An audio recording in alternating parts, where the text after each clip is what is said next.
Wow, what a day and what a couple weeks in the markets.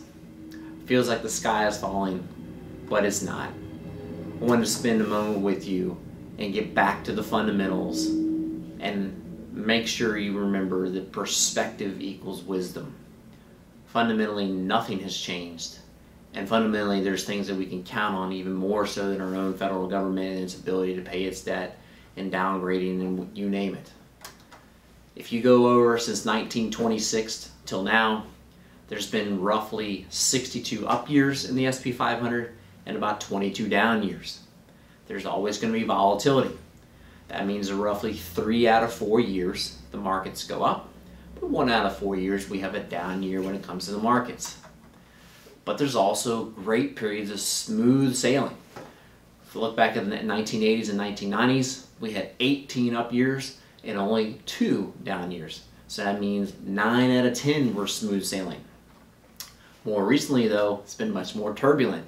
Probably one of the reasons why we had so much fear today in the marketplace. There were 7 up years during those last 11 years and 4 down years. Specifically last year in 2010, if you remember, in the first roughly 5 months of the year, the S&P was up about 9%. Then we had a steep 16% sell-off in about a 2-month period, similar to what we're down now, followed by a 23% incline or rebound, which produced around a 15% return for the year. A lot of volatility though to get there.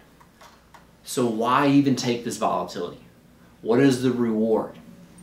Well, this boggles my mind, but if you look since 1926, there's been 60 25-year rolling periods.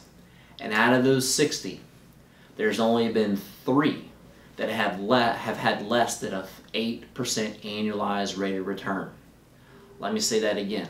Out of 60 25-year rolling periods, there's only been 3 that had less than an 8% annualized rate of return.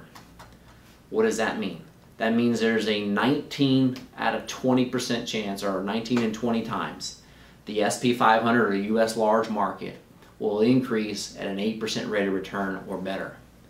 Put that in real dollar amounts.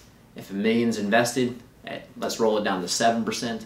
In 25 years, it equals 5.4 million.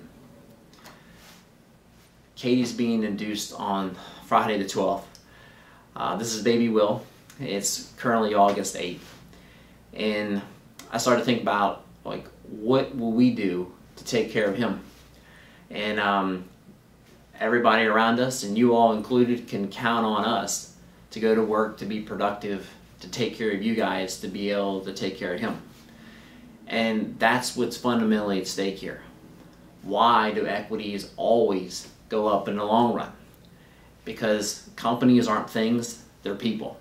They're people just like you and I, want to take care of their families, and the way they do it is they go to work and they produce new ideas, new innovations, new products, new services to take care of others and give them ways of living a better life. The rising population of this world, especially the Brazils, the Argentinas, the Chinas, the Indias, the Eastern Europe, there's a rising middle class of hundreds of millions of people that don't have cell phones, computers, cars, you name it yet. Rising, more and more demand, more products, more services, more innovation is going to be needed for that. The outlook for equities in the long run looks really good. It's rough in the meantime. Hang tight. We know the fundamentals will always work. Taking care of people and taking care of families.